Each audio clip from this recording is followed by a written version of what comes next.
Shalom. Non, je ne vous sens pas. C'est un grand jour. Un grand jour.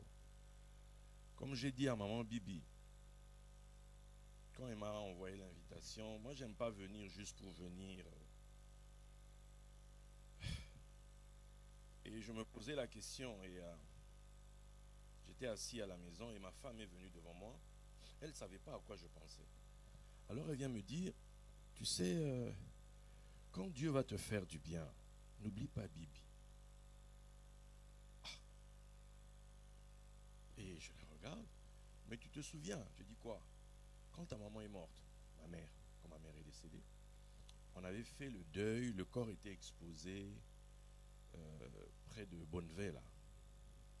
Alors nous, la famille, on était partis, papa nous avait convoqués, on avait une réunion de la famille, et la réunion a pris plus de temps. Et la personne en fait qui était dans la salle, parce que les gens venaient, tout ça, et qui s'était disposée pour chanter, avait fait un groupe là, comme ça, commençait à louer, c'est-à-dire, c'était maman Bibi. Fait que ça occupait le temps, et elle a chanté, c'est-à-dire que c'était trop quoi en fait. Et on était censé arriver depuis un moment, on n'est pas arrivé, on a traîné, mais elle en fait, elle a chanté. Donc les gens n'ont pas vu le temps passer. Au point que ma défunte grand-mère qui était là, l'a regardée et en fait elle avait gardé dans son cœur le visage de maman Bibi. Et dans ma famille, ça avait marqué les gens que cette fille qui n'est pas de notre famille, qui n'a rien à voir avec notre famille quelque part, mais qui s'est comportée comme quelqu'un de ma famille. Ça, c'est des choses, on ne se rend pas compte des choses que l'on fait quelquefois dans la vie. Et on ne sait pas ce qui reste. Et ma femme s'est tenue devant moi et a plaidé pour que je sois ici aujourd'hui. Donc, je dis, bon, elle m'avait appelé au téléphone, mais je n'étais pas convaincu. Mais quand ce truc-là est monté, donc j'ai su que Dieu voulait que je vienne aujourd'hui. Et je me suis préparé dans la prière pour apporter quelque chose à cet homme qui est ton mari. Et je sais combien tu as pleuré pour ça. Alors, j'aimerais, avant que l'on prie, je voudrais remercier l'homme de Dieu qui a parlé tout à l'heure, le pasteur Shadrach. J'ai beaucoup aimé l'esprit, j'ai beaucoup aimé les choses, la direction. Elle m'avait parlé de toi, j'attendais de voir. Et sincèrement, je suis convaincu.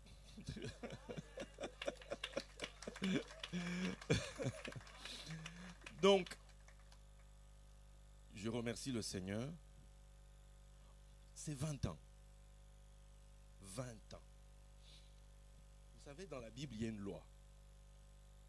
Justement, la loi des 20 ans. La loi des 20 ans. Quand on vient au Seigneur, on veut que les choses se fassent vite. Ça, c'est pour le peuple. C'est pour quelqu'un qui est malade. C'est pour quelqu'un qui a une situation urgente, a besoin que Dieu fasse les choses. Ok. Que les choses se fassent, comme on dit souvent, du tic au. Mais ça, c'est pas ça l'œuvre de Dieu. La vraie œuvre de Dieu, c'est une œuvre qui prend du temps. Et cette œuvre-là est fondée sur une loi. La loi des 20 ans. En réalité, la nouvelle gloire va basculer dans une autre dimension cette année-ci. Ok? Pourquoi? Parce que très souvent, par ignorance, on est entré dans le champ de Dieu. Et quand on a vu les choses traîner, on s'est dit, Dieu n'est pas dans cette affaire. On va se barrer. Et quand tu veux te barrer, les portes sont fermées. Là, tu te dis, ça y est, je suis prisonnier. Non, en fait, tu es enfermé dans la loi des 20 ans. Nous sommes ici autour d'une étape dans le temps. Nous sommes ici autour de 20. Pas de 18, pas de 15, pas de 10, mais de 20. Regardez. Abraham. Quand vous lisez votre Bible dans Genèse 11, vers le verset 31 par là-bas, vous verrez que Téra a pris Abraham, sa famille, tout ça, et ils sont partis vivre à Haran dans l'idée d'aller à Canaan. La tradition juive nous dit que, puisqu'Abraham est né d'après le calendrier juif en 1948, Là, nous sommes en 2003. Abraham a 55 ans. Et l'on dit qu'Abraham est allé déjà vivre à Canaan, mais avec son père, en 2003. Or, quand nous allons lire Acte 7, on nous dit qu'Abraham était âgé de 75 ans. Mais ça, c'est en fait la deuxième fois. Ça, c'est maintenant Genèse 12. Entre Genèse 11, 31 et Genèse 12, il y a 20 ans. En fait, ce que Dieu commence, au début, c'est une semence. Mais ça doit prendre son temps de développement. C'est la 20e année que maintenant Dieu dit à Abraham, quitte la maison de ton père. Mais au début, il était avec son père. Mais au bout de 20 ans, il est libéré de son père. En fait, quand tu commences le ministère, au début, souvent, il y a quelqu'un qui t'envoie. Quelqu'un qui prie pour toi. Donc quand tu commences, en fait, tu commences avec la chose de l'autre. Mais ta vraie œuvre va commencer le jour où tu auras ton propre manteau. Oh non. Deuxième chose. J'ai parlé d'Abraham, n'est-ce pas? On trouve 20 ans chez Abraham. Mais maintenant, son fils Isaac. Isaac, la Bible nous dit qu'on va lui apporter une femme. Il va se marier. Il avait quoi? 40 ans. On lui amène Rebecca.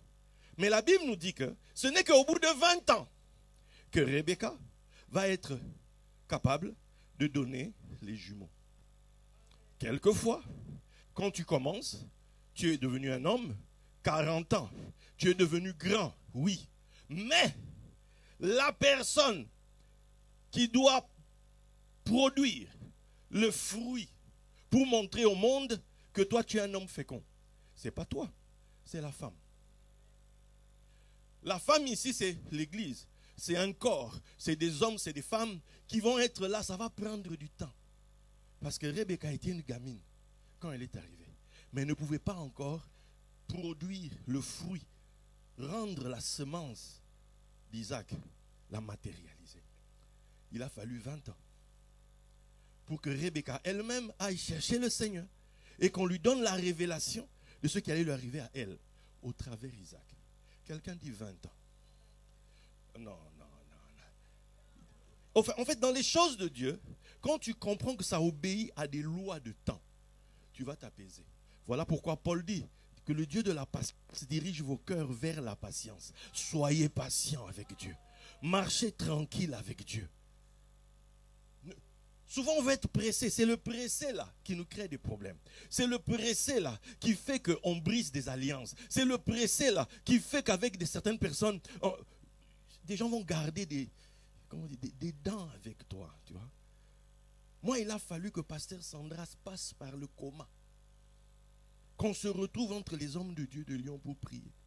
Pour qu'un jour j'apprenne que pendant 20 ans, dans la ville de Lyon, à cause de... Ça dit que... attends. C'est au bout de 20 ans que les personnes m'ont fait à ce moment. Dit non, on te demande pardon. Mais on ne pouvait pas te dire non plus. Toi-même, il faut voir. Quelqu'un comprend ce que je suis en train de dire? 20 ans. C'est quand j'ai parlé, depuis qu'on a parlé là, je sens de la ville, wow. Comme on dit chez nous, polélé. Moi, je ne voulais pas travailler à Lyon. Je ne voulais pas. Moi, j'allais ailleurs. Pourquoi? Parce qu'à Lyon, lui me demandait, toi, tu n'as pas un problème avec tel? J'ai dit, moi, avec tel? Sincèrement, non, je ne suis pas au courant. Mais il a fallu que lui aille vers les portes du séjour des morts. Qu'on se retrouve pour parler avec les autres. Et que des choses sortent. Quelqu'un dit 20 ans. Ça, c'est Isaac. Mais Isaac a un fils, Jacob. Quand maintenant on bénit Jacob, mais Ésaü veut le tuer. Jacob fuit. Il va chez Laban. Et avant de partir, il fait un vœu à Dieu. Mais on va nous dire quoi? Au bout de 20 ans, l'ange de Bethel, de là où il avait fait un vœu, lui apparaît et lui dit, voici ceci, voici ceci, voici cela. Et il va appliquer les directives de l'ange. Et Jacob va devenir riche, selon la parole de Dieu. Pourtant, il a travaillé pendant 20 ans. On lui a changé de salaire, je ne sais pas combien de fois. tu demanderais à Jacob sa fiche de paie pour avoir un logement.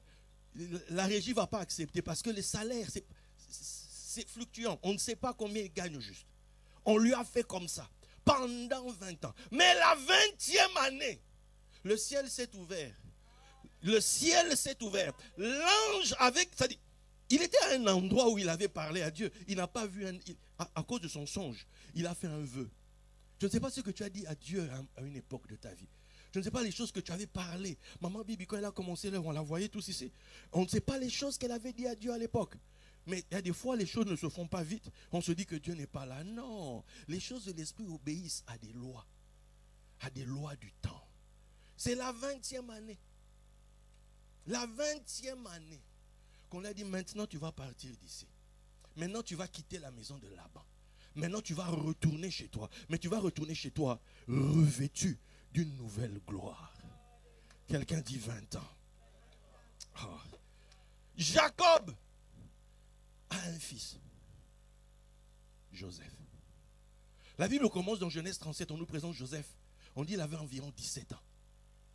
Il a fait un songe où il a vu les étoiles dans le ciel se prosterner devant la sienne, où il a vu les gerbes se prosterner devant la sienne de gerbes. Ok.